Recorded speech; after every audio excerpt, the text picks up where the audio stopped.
Hey, whoa. Oh, yo, yo, yo, yo, yo. Oh, yo. I came up from the struggle, now we stacking chips. Black Wall Street, we rebuilding from the pits. Politics and business, we beyond rich. Donnie Glover Show, watch her shift the switch. Donnie Glover Show by BMOnews.com. Spotlight on the hustle where the real ones come. Every episode, dropping knowledge, dropping bombs. Donnie Glover Show by BMOnews.com. Talking black excellence, ain't no exclusivity. History is making, reclaiming our divinity. Break by break, rebuilding our community. Donnie Glover Show, celebrate unity. Donnie Glover Show by BMOnews.com. Spotlight on the hustle where the real ones come. Every episode, dropping knowledge, dropping bombs. Donnie Glover Show by BMOnews.com. From the boardroom to the streets, we making waves. Business minds running new paths paved. Politicians listen, they know we the brave. Black Wall Street dreams rising from the grave. Donnie Glover Show by BMOnews.com. Spotlight on the hustle where the we have some stars in the building. Donnie Glover Show by BMOnews.com. Oh, yo. Oh, yo. Oh, yo.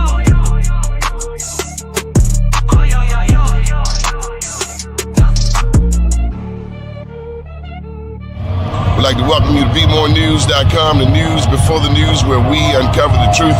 Special thank you to our executive producer of Be More News in Niagara, Mr. Emmanuel Price. We're up here on, this is the New York side, and that's the Canadian side, and we will be there for the New Year's dropping of the ball or somewhere around here. Very beautiful Niagara Falls, some of the best water in the world. So make sure you get out, get your passport, and do some traveling. And keep watching BeMoreNews.com, the news before the news, where we uncover the truth.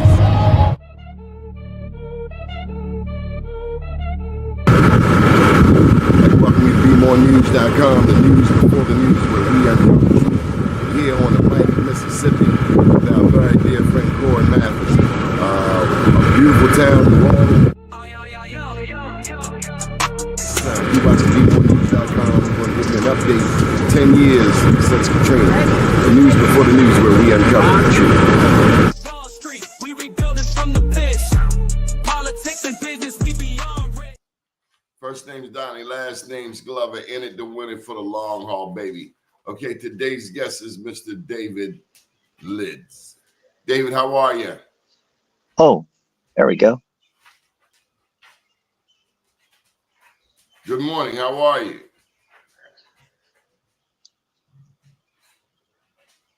David, can you hear me? I can. Can you hear me? I can. Good morning.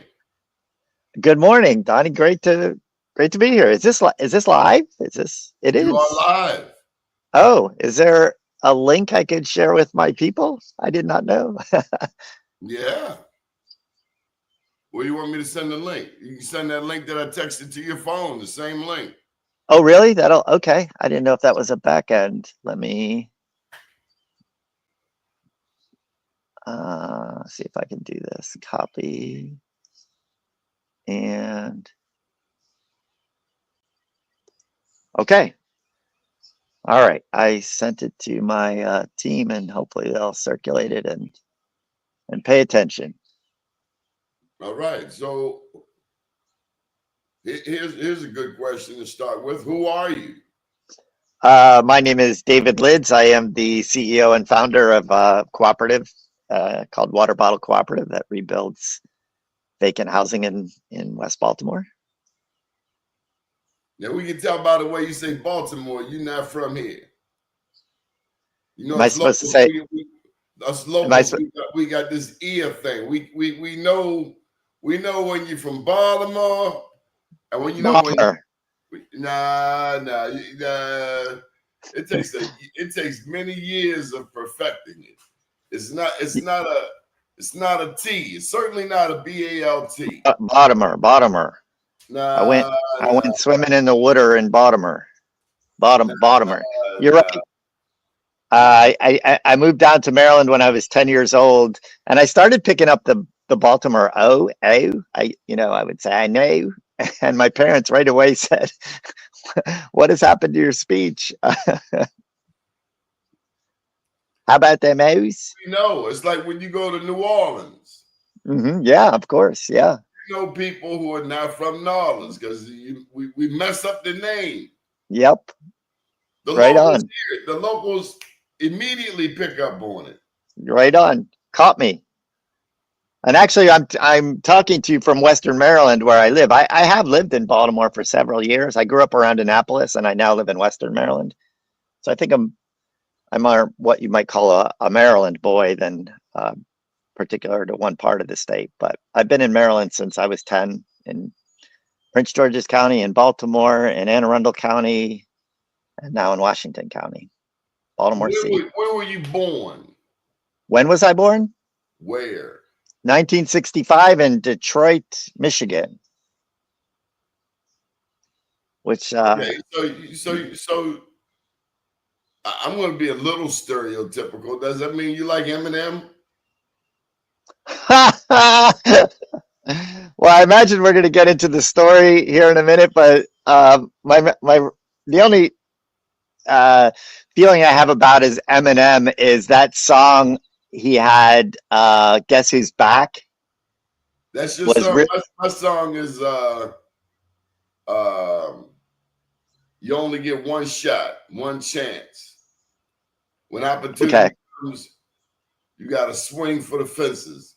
You got to be ready when that opportunity comes. You get one shot, one chance. That's my Eminem song. So my Eminem vibe is all that stuff was really popular when I was bottoming out in my alcoholism.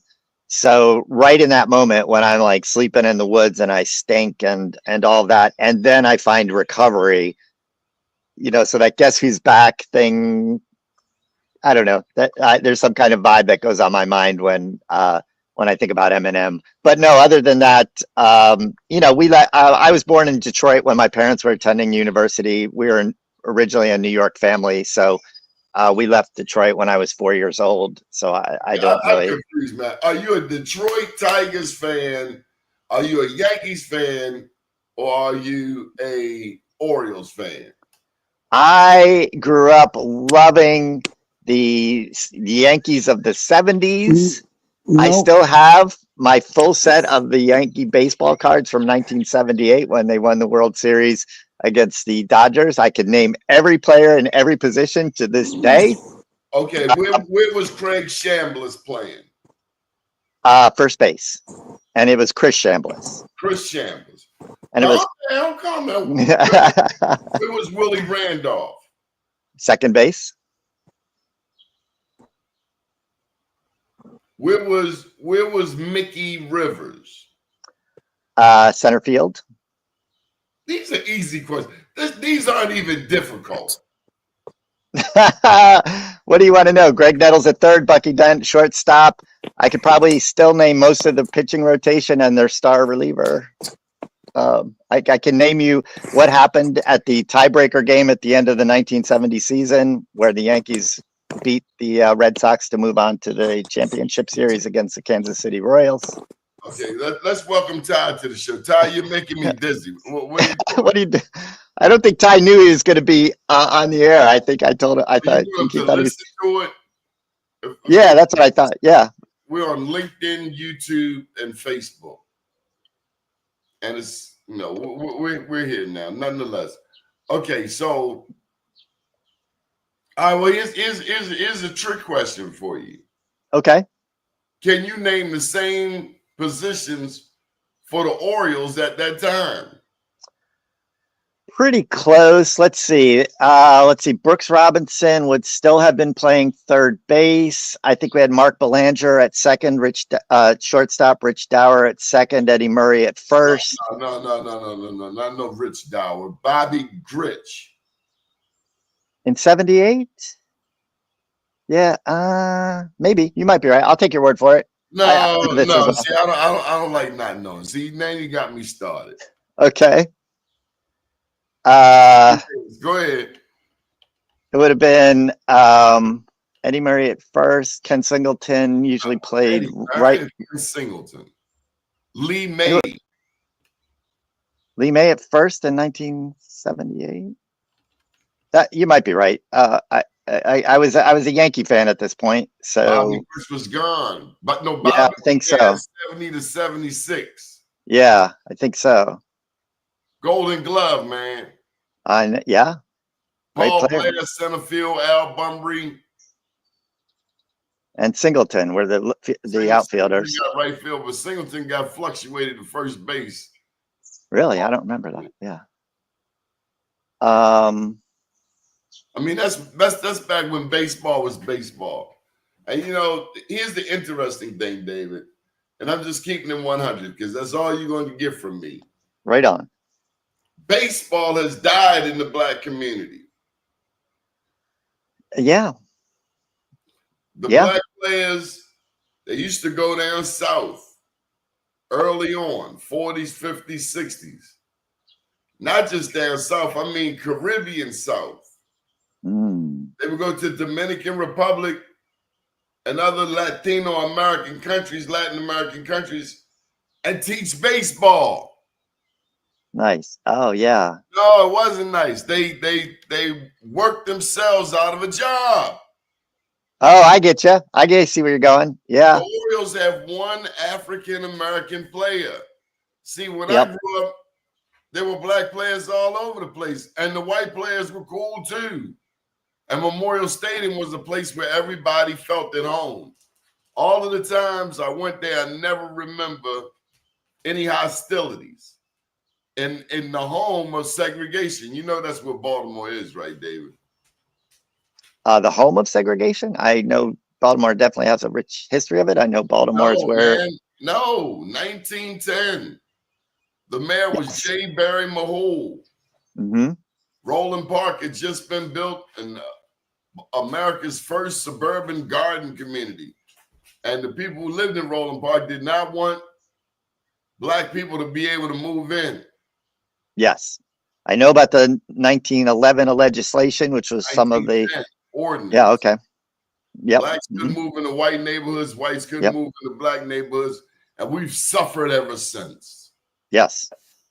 And then exacerbated by the redlining regulations that came out after the National Home Mortgage Corporation was founded by FBI. You ever heard of McMecken Street?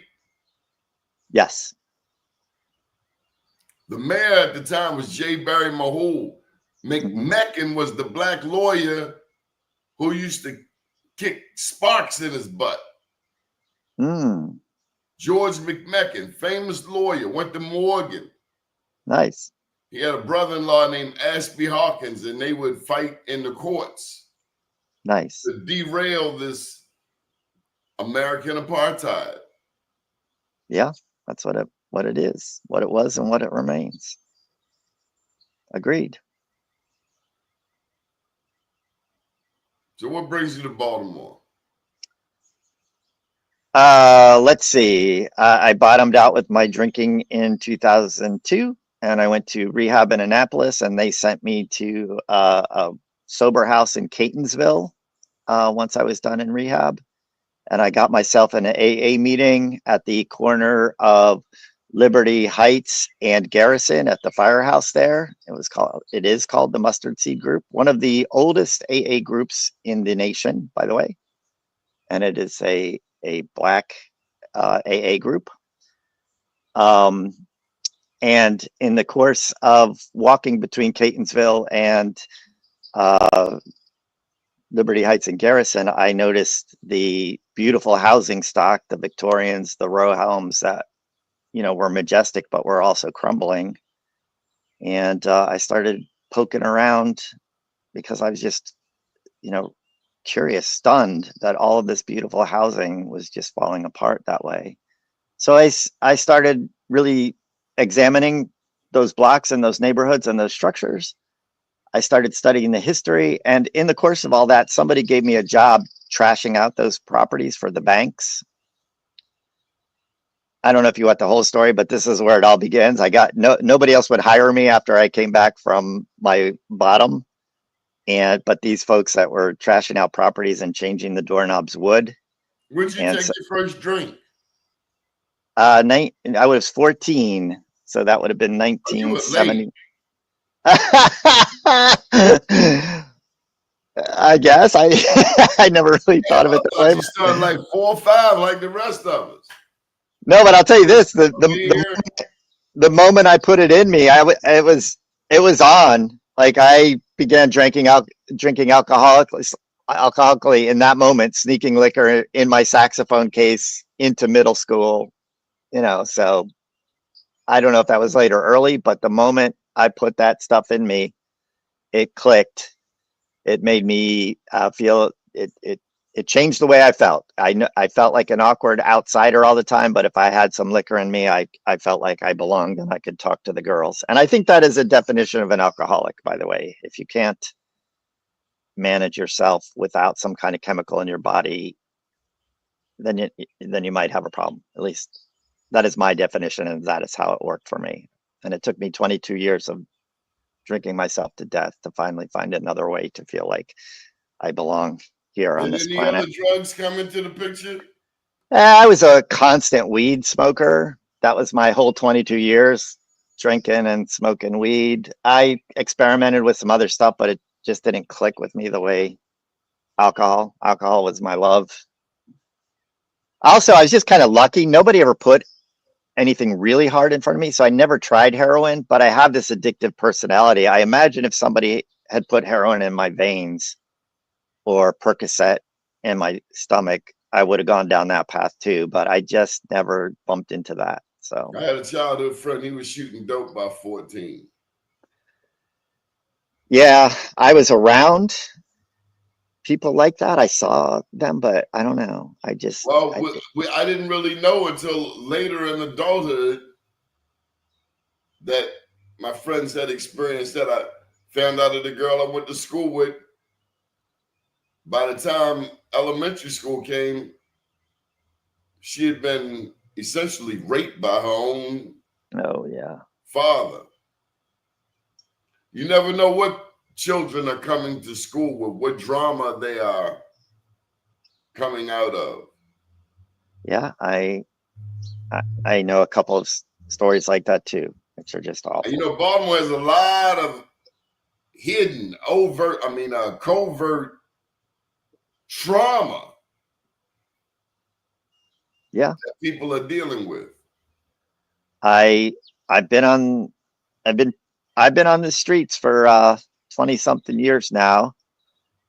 So I know a bit about that, right? I haven't experienced it myself, but I've worked with tenants and workers and folks trying to come up off the streets and in the rooms. Yes. So yes.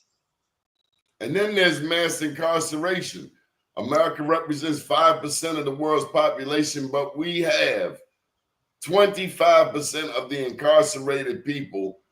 Black men alone make up nearly 40% of America's prisons. Black women, the fastest growing demographic in a country, in a state that has the highest rate of incarceration of all other states. That's where I live at, 21217. So I look out this window and we got it all. Rock, dope, coke. We got black addicts. We got white addicts. We got addicts who used to be rich. Last night I saw a kid. Now I'm 60. He's about 45, 50. And the last time I saw him, white kid, he was doing really well. Turned his life around. But he made a mistake. He had about 90 days clean.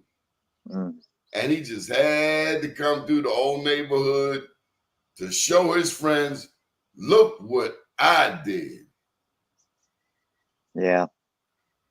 I saw him coming through, and it was just a matter of time, baby, before he was back in the dope line.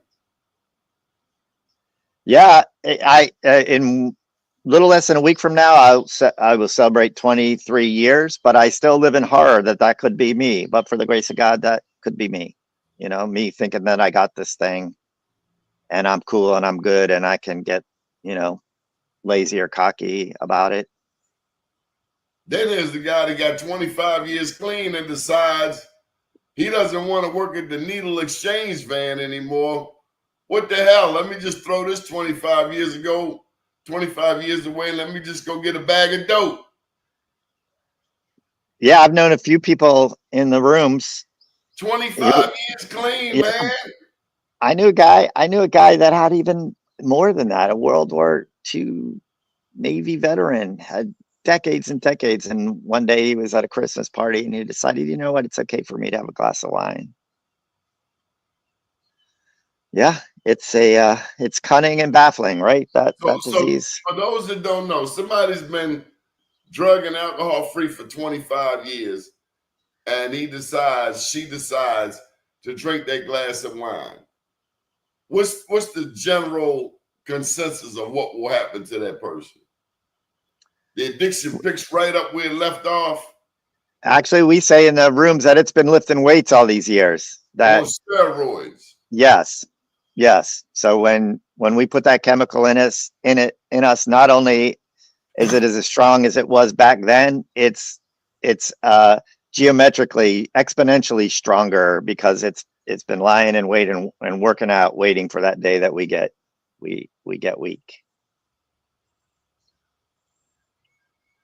How were you able to stay clean, David? I stayed passionate and involved with my program for 20 years or so, which meant I went to 3 to 5 meetings every week and did service work and so on. I'm probably a little ashamed to say that since COVID, that petered off, and I don't do as much direct service work for the rooms of the program in the way that I used to. But I think I feel a little okay in the way that I'm running my life, and that I've redirected that energy into the work that I do for community, which I kind of feel like my whole life was built on what I learned in those early days back in 2002, that if I want to stay sober, I have to be of service to my brothers and sisters. So I think I'll tell you this, David. I got a best friend, and I'm not blowing any anonymity, but he's got 16 years or so clean. And up until COVID, he was talking all of this NA shit. I just got tired of him. Oh my God, just for the day, blah, blah, blah. Keep coming back. I'm going to a meeting. I got a sponsor. I'm talking to my sponsor. All of that crap. Come to find out, dude is selling cocaine on the side. I would say that fellowship, those fellowships are like any other organization. There are true soldiers doing truly good things, and I met many of those people, and they saved my life.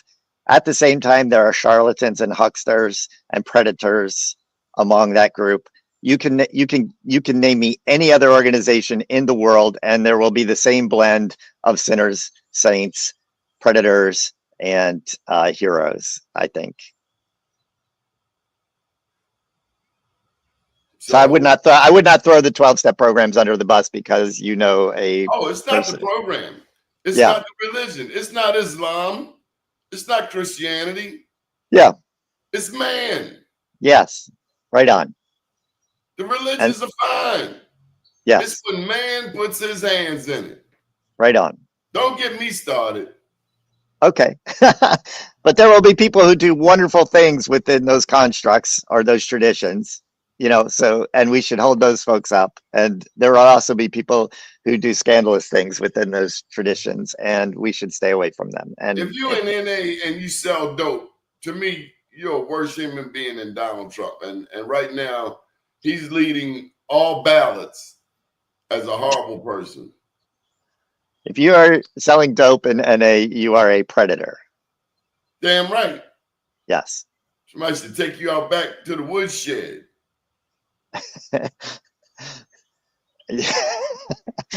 I'm not touching that metaphor, but yes, you're right. All right. So David, you kind of building some credibility here. Where did you go? Where else did you go? Because you dropped you said Liberty Heights and Garrison. See, us locals, we know what's up there. Yeah, I lived in a bando. After I got out of the, I I left that sober house in Catonsville because there was dealing going on in it, and I was this like freshly sober person who was just like into recovery and just so grateful for this transformation. And then there was all this dealing going on in this house. So I found an investor in this moment who was interested in investing in Baltimore renovations, and he bought a house it was 4200 block of Fernhill, and it was, you know, a bando. It had no windows, it had no electricity, but the roof worked, and down the water spigot in the basement, the main shutoff had water coming in. So I set up a home there. And you a squatter?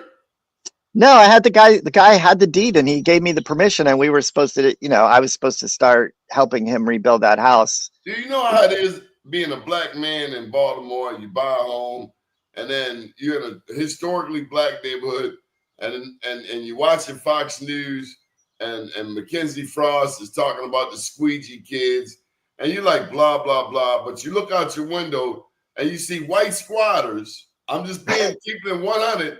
White squatters going into vacant 2 or 3 buildings down from you, and they up in there like they own the joint.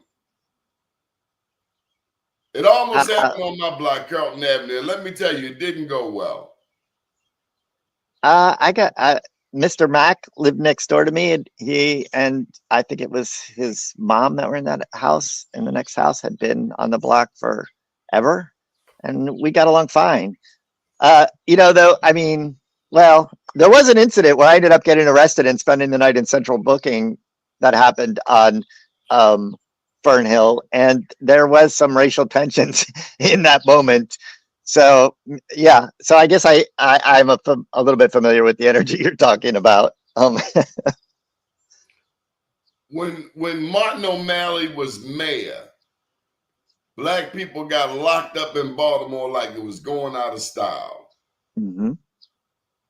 Matter of fact, he locked up so many people, he might have broken all kinds of world records. He felt he had the mandate to come into Baltimore from Montgomery County and tell us what to do, how to live. And he was going to be the so-called captain of the ship. And it was ugly. They were locking people up for sitting on their own steps. It wasn't until Freddie Gray happened in 2015 that the racial dynamics began to change in Baltimore. So now in the black community, you see white addicts all throughout the black community, and nobody says a word. Yeah, I do see that. I'll tell you another thing I see. We this model that we have of rebuilding houses to lift up neighborhoods, etc. Our first property was in Park Circle, Hilldale, and Reisterstown Road. And I got one more question for you, Dave. We ain't gonna let that addiction go, because the addiction is the most important part. What clicked? What clicked? Huh. We know, listen, I know people have been to treatment 100 damn times. I'm hearing you say you went one time. No, that was my second, actually, but go on. Yeah. Well, I heard of people gone dozens of times. Yes. Yeah. What clicked? Was it the 3 to 5 days or 30 days of no alcohol that some miracle happened? Did the angel of God descend down upon you? Did Mary herself come and sit on your shoulder? Did you have some epiphany? Did you see Moses in your dreams split the Red Sea? What was it? I think you're describing Bill Wilson's belladonna treatment he describes in the AA book, big book. But no, what happened was July 4th, 2002, my baby sister got married.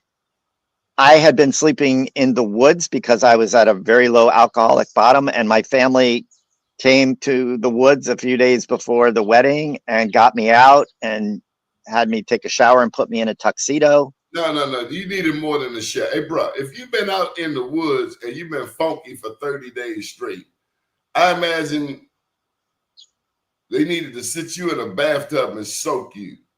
True. But there was no time still for the haircut and the beard trimming, so I had like this wild guy who lives in the woods kind of aesthetic, even in a tuxedo, and I weighed probably 130 pounds. but that was this, sacred event for my family. My sister's the baby. It was her wedding. And during the course of that wedding weekend, I made a colossal ass of myself. I humiliated myself to just a new low, a new high, and humiliation. And part of that, you had no clean time. No, in fact, I was drinking that whole weekend. So, this is my bottom. They pulled me out of the woods where I was just drinking myself to death. What were you drinking? Oh, a 30-pack of Busch hot. It was July. I didn't have a cooler. I was sleeping in that forest, that campground off of Patuxent on Route 40 near Ellicott City. I'm sorry, the Patapsco campground park there. And I was drinking warm Busch beer, 30 packs, and whatever handle I could afford, some plastic jug of rum or vodka or whatever, Did you ever drink Kamchatka vodka? Probably, yeah, that was that was like one of the first plastic bottles of vodka that you could buy, right? Back when they were switching from. You're still bougie. You still bougie. You don't want the Kamchatka vodka. You want the Stoli Schnoya. You want that good vodka. Oh, there was a time when I was a Stoli drinker. That was when I was a bartender, and somebody else was paying for it. But if it was me, and it's homeless me living in the woods, and I'm scraping together whatever I can scrape together, I'm buying the plastic bottles, as big as I can afford. Sometimes they're this big, and sometimes they're this big, but whatever it takes to stop the shakes. So anyway, I made an ass of myself at that wedding weekend. My daughter was 13 at the time, and this is the thing. There was a moment where she gave me this look where she was just utterly a 13-year-old. You know how 13-year-old girls are, right? They can be pretty sharp. But anyway, she gave me a look that just showed she was utterly humiliated, embarrassed, didn't want to have anything to do with me. And it was like laser eyes just penetrated my soul. And then my dad came around some point later and said, "We got to get you into rehab." And I was like, "Yes, let's go. Let's do it." And really in that moment, I was just ready for whatever they were going to teach me at rehab. No, I didn't. I had been once before, but it was a fog. I was ready this time to go and to listen and to do whatever it is they told me to do. And I did. Good for you, David. Yeah, I'm one of those people that says that stupid thing. It just sounds awful to say that I'm grateful for being an alcoholic, because out of that moment I learned, I got on a path where life really feels meaningful to me. Life where you understand that in order to find joy and meaning, sobriety. How are you and your daughter now? Great. Just my daughter now I have 2 grandkids. They're in DC. We just went to Washington on Tuesday and hung out with the grandbabies, one who's 2 years old and one who's 4 months old. And it was just so wonderful. It's just so wonderful. So we're good. Does that look she gave you ever come back to you? That moment in time? That memory, you mean? Oh, yeah. How do you move forward? You said that the look she gave you, you probably felt so low your self-esteem was short compared to the curb in the street. You got it right. Yeah, I mean, I think about that moment often, particularly this time of year. Like tomorrow is the anniversary of my sister's wedding, which is like the bottom. So right now, this time of year, I'm thinking about that weekend and that look, and in a mixture of horror and gratitude, right? It's an awful thing to remember how I was, but it's also a good thing to remember because I never want to go back to that. So this is a celebration of life. Yes, it is.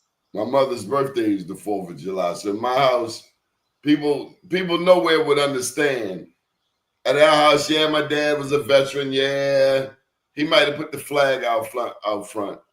But it had nothing to do with the 4th of July. It had to do with Lily Glover's birthday. And Lily Glover could cook, and she could make any day a holiday. So we Right talking about on. crab cakes, we talking about shrimp, Mm, steaks, burgers, hot dogs, wicked potato salad. She made the nice. kind of potato salad that your sister would practice making for 30 years and still not Still come not close. get it. Right on. Well, happy birthday, Lily Glover. Yeah. Yeah, it wasn't until years later I realized how much alcoholism I grew up around. Mm-hmm. Because Yeah. alcohol is a little tricky. The dope and the coke has a stigma. Oh, you're a dope fiend. Oh, you're a drug addict. You use needles. Certain stigma. But they don't tell you that the alcohol is worse than the dope, the coke, and the crack combined. Yeah. Legally acceptable, 20 hours available every day. Unless you're in Georgia, you can buy it around the clock. Yeah, I think the science now shows that alcohol is much more holistically destructive than any particular drug. The drugs will like affect this part of your body or that part of your body, but the alcohol just like ruins everything: brain, liver, heart, like Looks. everything. Looks, yeah, well, yeah. I think some of those drugs are pretty hard on the looks too, but yeah. Alcohol wears the body down real quick. It tricks the brain into thinking you're eating when Yeah. you're drinking. Yeah, there's that book, Under the Influence, is a great book that it describes how at a cellular level your biology is tricked by the alcohol molecule. All right, Dave. So now you got your life together. Your daughter's not giving you the dirty look anymore. You're taking baths regularly. I am, yes, every day. And now Yes. you're running a $4 million company. Cooperative, yes. Cooperative. So yes. So I am lead when it comes to management, but the ownership belongs to the workers because it is a worker-owned cooperative. We have 30 properties in West Baltimore, and we really started buying and renovating at kind of this pace, this pretty bold pace that we're at right now. How are we to know you're not a predator, Dave? How are we to know you're not a real estate predator in a city that still charges people ground rent? You sold me the house, and then the son of a bitch still's got his hands in my pocket. I'm paying ground rent. And I'm thinking I own the property. It happened to my grandma, she's paying ground rent for all these years. It's like, for what? Yeah, well, one of the things we do is every deed we buy, we extinguish any ground rents because you're right, that those just need to go. But how do you know I'm not a predator? That's a great question because there's so much predatory development that goes on. I'm glad you're asking that question, and everybody should be asking that question. And the way I could maybe satisfy you that I'm not, there's a couple of ways. One, our books are wide open. You're welcome to dive into our books and ask any questions you want and see anything you want.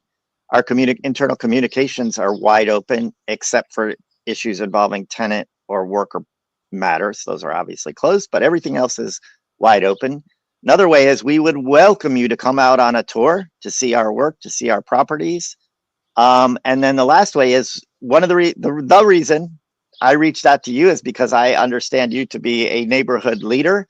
And now that we have this portfolio that we're building, the vision all along has been to turn over ownership of this real estate portfolio to neighborhood stakeholders, which would mean the tenants that are living there, but also long-term neighborhood stakeholders, whatever that means, neighborhood associations, neighborhood residents who've been there for a long time. So I'm hoping what comes out of this discussion is you and I and folks that you introduced me to will have a discussion on exactly what does that look like to take a portfolio that we're developing and turn it into a portfolio that's owned by the community. Because they know where I live at. They know I live at 1142 North Carrollton. And the German Shepherd, if I'm not here, the German Shepherd will take your information. Okay. Back to you within 24 hours. Right on. I'm happy to converse. Where are you, Dave? You look like, is that Northwest Baltimore County? This is my home. I live out in Washington County now. So I'm you're all the way west. Yes, Hagerstown is to the west there, and Frederick over there to the east.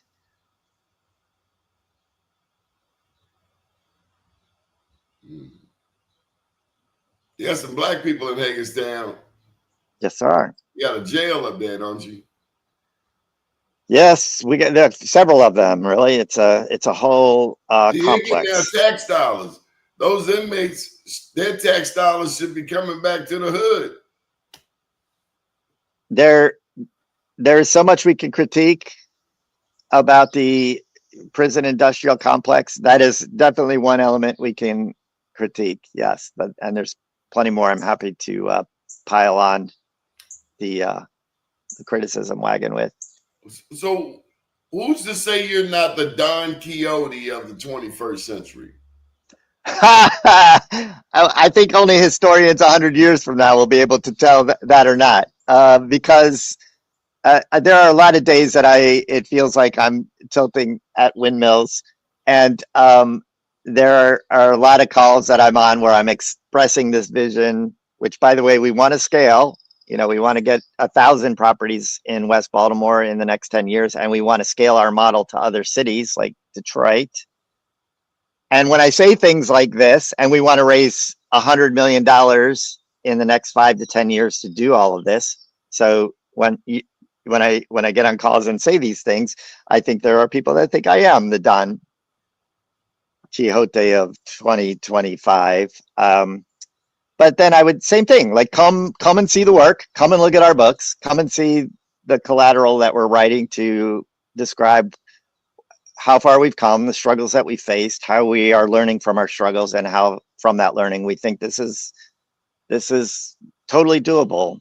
And I'd say one of the reasons that we think this is totally doable is everything that I talk about is not new. This is just taking what capitalism has done all along, you know, investing in real estate, getting real estate to perform, benefiting from appreciation in real estate, but changing who wins from that, right? We're just saying it shouldn't be only the oligarchs or only the white middle class that benefits from these constructs. It should be the folks that are doing the work of renovating these buildings, the folks that are actually living in those houses and have been in those neighborhoods for a long, long time. But otherwise, it's just like age-old stuff. You buy a property, you fix it up. That's a good return on investment. You rent it, also a good term on investment. We're just changing who gets those returns.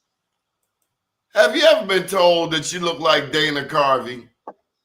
No, Paul McCartney a long time ago. As I'm watching you, I'm thinking of Dana Carvey, this comedian. Is like, you ever did Saturday Night Live? Yeah, he's Garth. I don't want to be Garth. I want to be Wayne.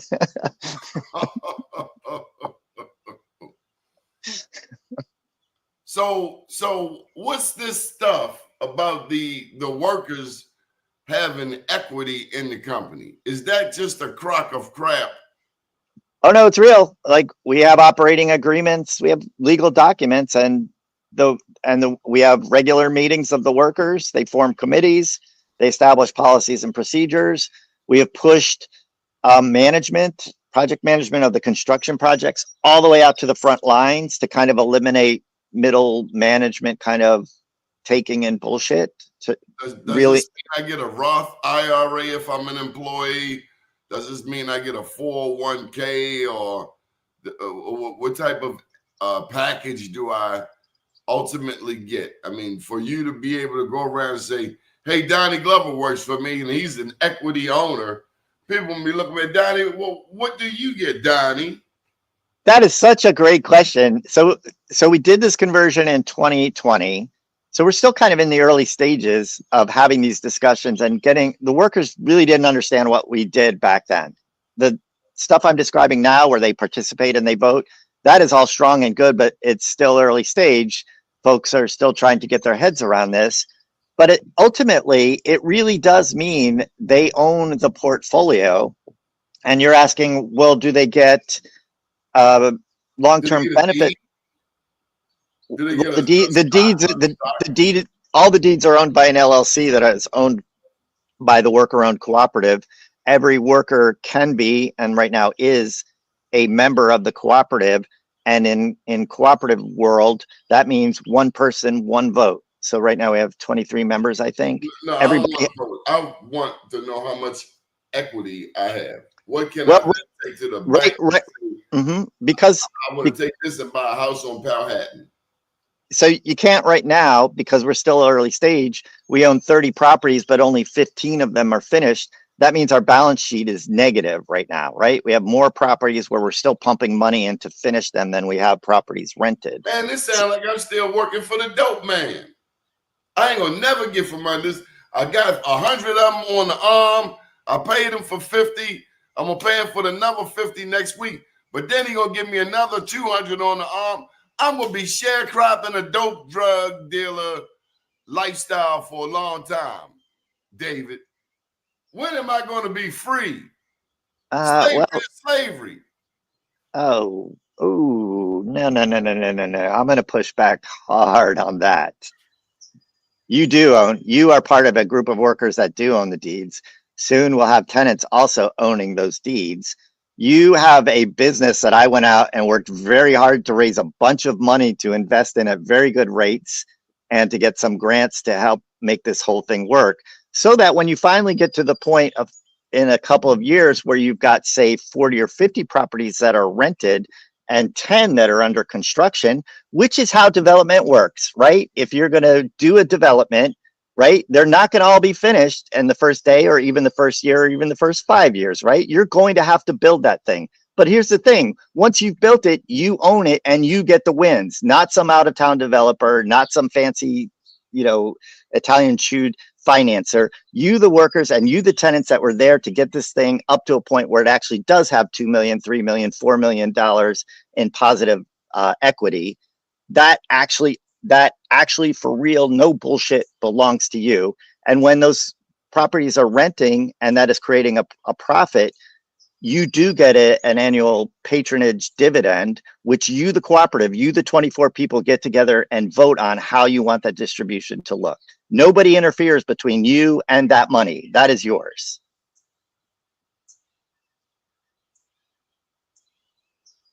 So I heard you say I'm gonna get paid, start getting paid in about 3 years. Should be, if the model, if I can keep this model on track. I mean, the math is. I want a house in Hagerstown now. No, like why why do you get that? I mean, and even if I had have to do to get a house in Hagerstown now, because this long, you give me the subway ride, I need a lift. Getting you a house in Hagerstown is not what I do. What I do is I look at vacant, crumbling, beautiful properties in West Baltimore, and I see an opportunity to right the wrongs of the past. And that opportunity presents itself in a bunch of forms. One is good, solid work at a good pay and good training. 2 is affordable housing. 3 is actually lifting up those neighborhoods by not doing shit flips and shit slumlord renovations, but doing real, strip them all the way down to the shell and build them all the way back up renovations. Like, that is real investment in a neighborhood, one by one by one by one along the row. That is what I do. Getting you a house in Hagerstown is not what I do. We've seen a lot of poverty pimps come through Sandtown over the past 30 years. Mm-hmm. Yeah, that's a fair. Good and bad. We've seen Enterprise Foundation, Rouse Company, Able Foundation. We've seen this nonprofit, that nonprofit, Federal Empowerment Zone funds. And at the end of the day, Sandtown looks the same damn way. So what's to make you any different than all of the poverty pimps that have come through here over the past 30 years? What makes David Lidz get a pass? It's the ownership. It is that it's not about David Lidz. It is that the neighborhood owns everything that's getting built. And so all those critiques you're naming are well-founded, and you absolutely should be cynical and skeptical of me and anybody else that's coming in as a developer from outside to your neighborhood. I mean, at least Alan Tibbles had the audacity to move to Sandtown and live here. Yeah, I mean, I don't know what to, I lived in Baltimore. I lived in Annapolis. I just wanted to get to a place where there wasn't traffic, you know, because I spent so many years in watching traffic get worse and worse and worse around those beltways. I just want to be where I can. Anyway, the answer is like everything is open. Like you should be skeptical, and if if you want that skepticism to be real and worthwhile and effective and not just like a media moment like this, you should come see us. You should come meet the people. You should look at our books. You should post our books on your website. Are And you on going and to on and on. the supermarket? Is that a part of what you do? Because you're going into the heart of West Baltimore, and like I see behind you a lot of greenery. I'm not saying I see corn stalks, but I see greenery. That's soybeans. There you go. See. That's wheat, and corn is up on the hill. Yeah. I got you. Here in West Baltimore, there are no supermarkets. So I had a great meeting with Doc Cheatham Tuesday morning, and he's got a board posted on that Matthew Henson Park, a list of priorities that the community wants, and right up at the top is a food market. Running food markets is not my specialty, but running cooperatives is. So the first thing I did after that meeting is I reached out to my cooperative community, where there are many other folks, experts, cooperative enterprise managers who do supermarkets. I just 2 days ago had this discussion, but I heard that comment, and this is a thing that cooperative does well. You know, the challenge with supermarkets is that the margins are so thin, as I understand them. It's like a 1% to 2% margin. It represents a significant risk that most financiers, entrepreneurs aren't willing to take. Well, No Boundaries has been able to bring fresh produce and vegetables into the community for the past 3 or 4 years, and they're not a Wegmans, they're not a Walmart. Yeah, Is it that's really what I mean. science how to get food into these communities? And I'll tell you something else, David. I don't know if you've experienced this as a white man, but when people tell me that black people don't support Starbucks and big box stores, and that's their justification for not moving these entities to Pennsylvania Avenue, it's a crock of crap. We've seen Starbucks go into white neighborhoods and fail just like they do going into any other damn neighborhood. And we're just tired of the dumb stuff. And we just figured that a person like Donald Trump would inspire people to get rid of some of the dumb beliefs that we have. I mean, my God, we can find uranium in Iran, but we can't find a damn supermarket in West Baltimore. To your first critical country, man. And Yeah. then they take all of the poor kids and send them to war, only to repeat the cycle. That is a cycle that breaks my heart. And when this stuff started ginning up with Iran, I thought we were going to get into it again. We seem to be dodging that course. Anyway, yeah, I don't think I have no comment on whether Wegmans or Walmart is going to come to West Baltimore, but I do think we need our own damn gardens, our own damn coffee. Yes. So Doc Cheatham has a vision of his own of where it should be, and he's done some research. So I'm just taking what he's not the only person in West Baltimore. I mean, he's just one damn person. There are a bunch of other communities. There's Greater Mondawmin.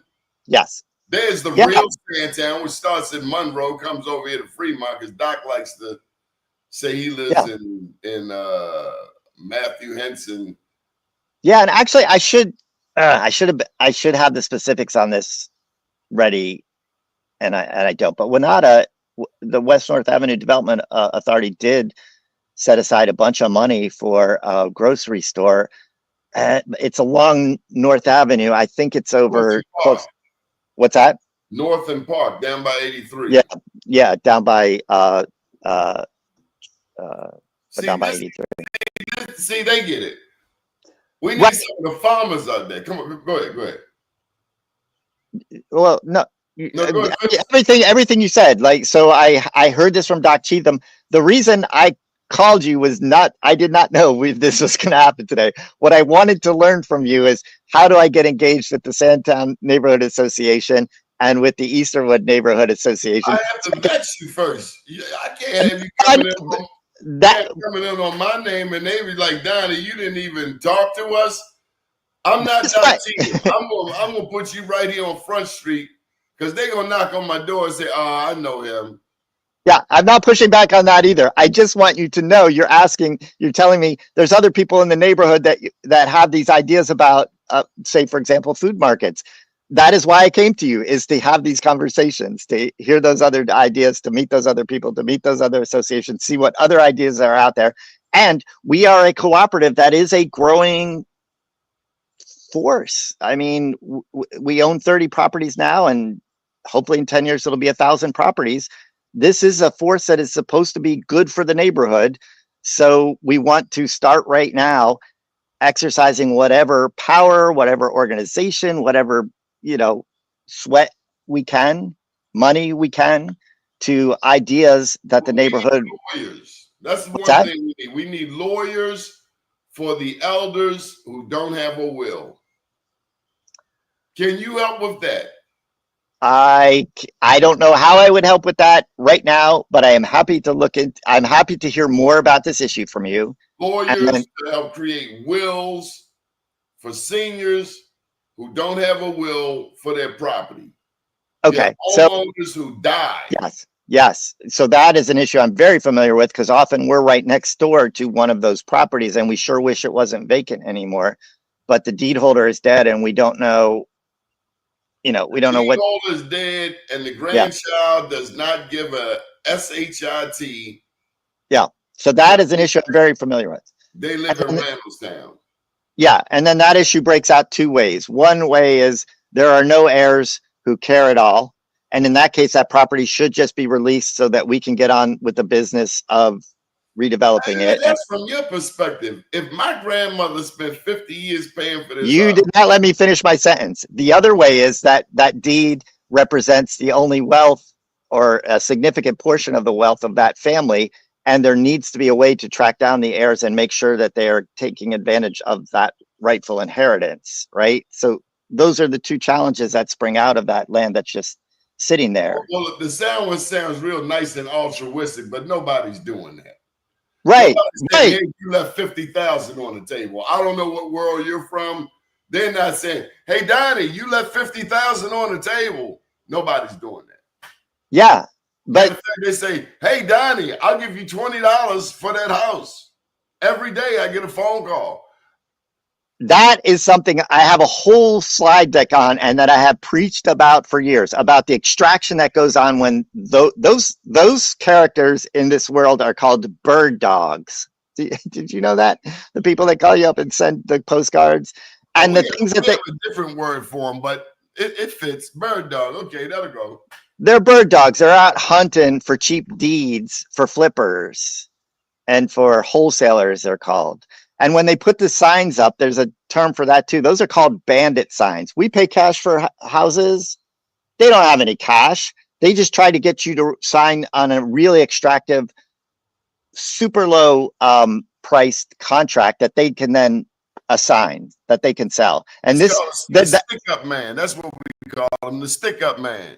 I have a slide that amount of extraction. If you take what the ultimate value of that property would be once it's fixed up, that moment right there where the bird dog comes and gets somebody to sign a lease for $5,000 on a property that they're then going to sell to the flipper for $20,000 or $25,000, right? That right there is a moment of 15, 20, 25% of the wealth of that asset that has just been yanked out of that community. And that's before the flipper even gets there, right? Then the flipper does a shitty renovation because they're under such a tight budget, but then they still mark up the property another 20 or 25%. And then that's another 20 or 25% has just been ripped from that community. And how did the flipper afford that renovation? He went to the private money guy, the hard money guy who's lending at 17% to get all this done, right? 17%. You got me started. Well, that's what we want to do. Tell them how to get in touch with you. Take a moment and give them your contact information. Best way Oh, am I still here? The screen changed. You are live. You have Am I the screen still, all are we to still yourself. together? Yes. Best way, Yeah, you're doing I'm mostly an email guy. So David at streetwell.info, street, STREET, well, WELL.info. That is the thing I watch the most. I don't answer my phone because all those jackass flippers and bird dogs are calling me constantly. So my phone number is 410-903-9489. Text me and tell me who you are, and I will answer you. That's the best way. You can also go to the waterbottle.coop website. Where'd you get You the can name see Water lots of Bottle? information about what we're doing. There's a couple of contact emails on there too. And then best of all, use those ways of getting in touch with us to come see us. We love for people to come see us and to walk around and see the work that we're doing. Okay, good deal. David, thank you for joining us today. Mr. Glover, I am so honored and so pleased. I had no idea we were going to do this, but I still got to know when we're going to meet together on the streets and we're going to talk to the neighborhood association and hear some more about great ideas that are flowing from the neighborhood. Well, we have to meet over some fruits and berries and talk about it. I love fruits and berries. Sounds like we have to meet down the Avenue Market one day. I love the Avenue Market. I'll meet you there. All right. Well, come on down. Okay. Thank you for sharing your story. It takes a lot of courage to talk about how things were, but we're grateful to learn about how things are. Thank you for having me. Again, I'm honored. Good deal. Good morning, world.